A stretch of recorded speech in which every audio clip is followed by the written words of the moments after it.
اعوذ باللہ من الشیطان اللعین الرجیم بسم اللہ الرحمن الرحیم الحمد للہ رب العالمین الصلاۃ والسلام علی اہلہا اما بعد۔ عزیزان محترم، سامعین کرام، بند حقیر آصف جوہری آپ کو سلام و یا علی مدد عرض کرتا ہے۔ عزیزان محترم، سامعین کرام، آج جو حدیث آپ کے سامنے بیان کرنی ہے وہ حدیث امام محمد باقر علیہ السلام و مولا امام جعفر صادق علیہ السلام سے نقل ہے۔ ابو حمزہ ثمالی دونوں معصوموں سے یہ حدیث روایت اور نقل کرتے ہیں کہ ابو حمزہ ثمالی نے مولا سے پوچھا کہ میرے مولا بتائیے کہ اسلام کی بنیاد، دین کی بنیاد کن چیزوں پر ہے؟ تو میرے مولا امام جعفر صادق علیہ السلام نے ارشاد فرمایا کہ اسلام کی بنیادیں 5 چیزوں پر رکھی گئی۔ اسلام کی بنیادیں 5 چیزوں پر رکھی گئیں۔ پہلا نماز،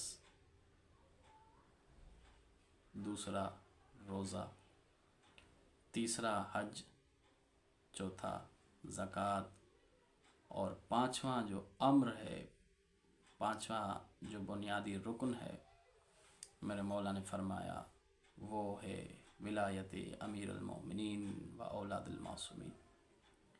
میرے مولا نے فرمایا کہ تو سائل نے پوچھا میرے مولا ان سب سے زیادہ گرا قدر اور وزنی عمل اور رکن کون سا ہے؟ تو میرے مولا نے فرمایا ان سب پر جو بھاری اور وزنی چیز ہے وہ ہے ولایت امیر المؤمنین و اولاد المعصومین۔ اور میرے مولا نے فرمایا کہ نماز، روزہ، حج و زکوٰۃ میں اللہ پاک نے رعایت دی ہے، مگر امر ولایت ایسا مسلم اور تسلیم شدہ امر ہے کہ جس میں کسی قسم کی بھی اللہ نے رعایت نہیں دی۔ یعنی کیا؟ یعنی اگر کوئی بندہ نماز پڑھتا ہے، اگر وہ کوئی بندہ سفر کر رہا ہے تو اس کی نماز قصر ہو جائے گی۔ اسی طرح اگر کوئی بندہ بیمار ہے، اور وہ کھڑے ہو کر نماز نہیں پڑھ سکتا تو حکم ہے کہ بیٹھ کے نماز پڑھی جائے۔ بیٹھ بھی نہیں سکتا تو لیٹ کے نماز پڑھنے کی طاقت بھی نہیں تو بس لیٹتے ہوئے ہی آنکھوں کے اشارے کرے تو اس کی نماز ہو جاتی۔ تو اسی طرح نماز کے بعد روزہ اس شخص پر واجب ہے جو صحت مند ہو، تندرست ہو، اس کے پاس صحت بھی ہو، سلامتی بھی ہو، اس شخص پر روزہ واجب ہے۔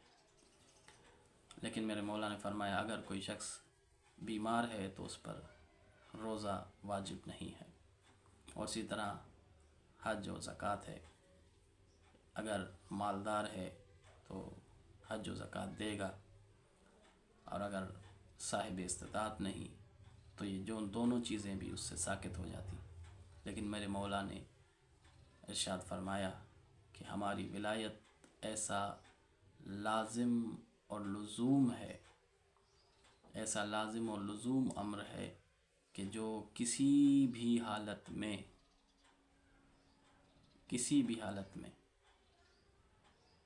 اس میں رعایت نہیں ہے، کسی بھی حالت میں یہ معاف نہیں ہے۔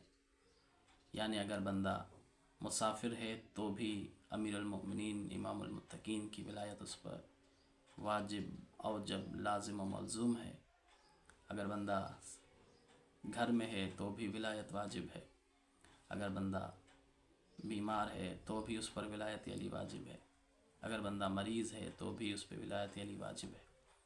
اگر بندہ جو ہے وہ ضعیفی کی عالم میں ہے اور اس کی صحت صحیح نہیں رہتی، بستر پر پڑا ہوتا ہے، تو بھی اس پر ولایت علی واجب ہے۔ یعنی کسی بھی حال میں اسے امر ولایت میں معافی نہیں ہے۔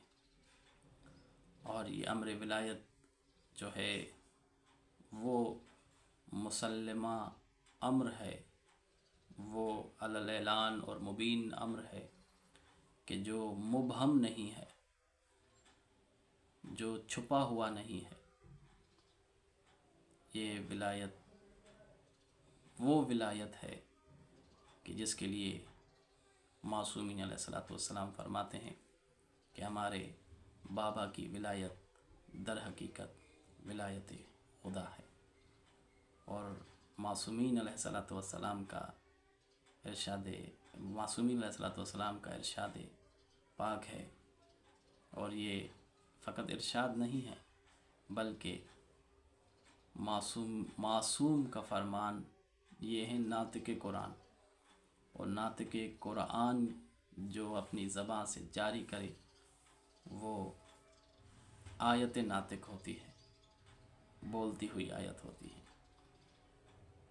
کیونکہ ہمارے پاس دو قرآن ہیں، ایک قرآن صامت ہے اور دوسرا قرآن ناطق ہے۔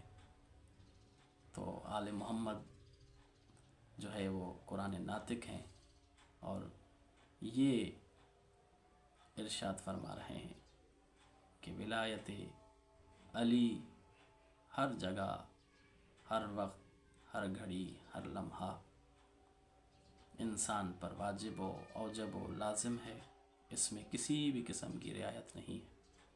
اور معصومین علیہ الصلوۃ والسلام فرماتے ہیں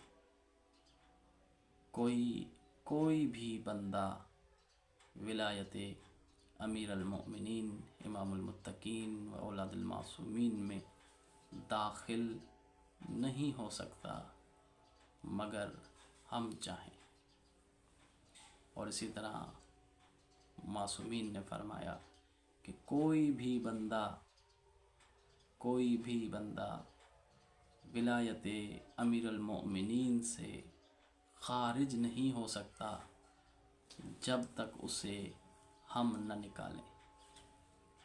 یعنی آسان کر دوں کہ امیر المؤمنین امام المتقین کے اس مضبوط اور محفوظ قلعے میں نہ کوئی اپنی مرضی سے آتا ہے اور نہ کوئی اپنی مرضی سے جاتا ہے۔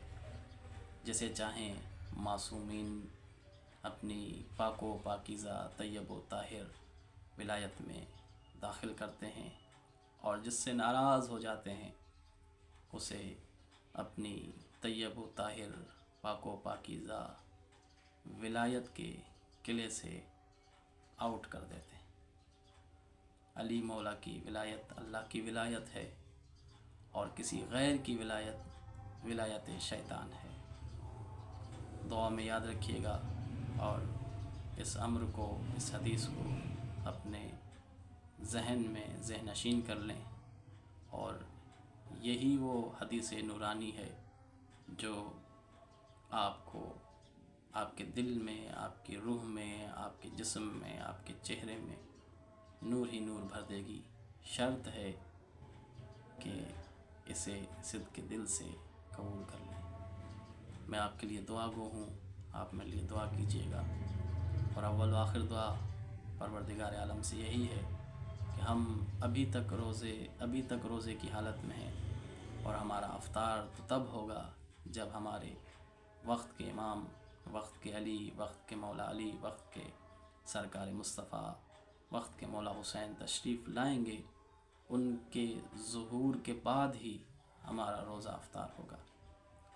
سلامت رہیں، والسلام علیکم یا علی علیہ الصلوۃ والسلام مدد۔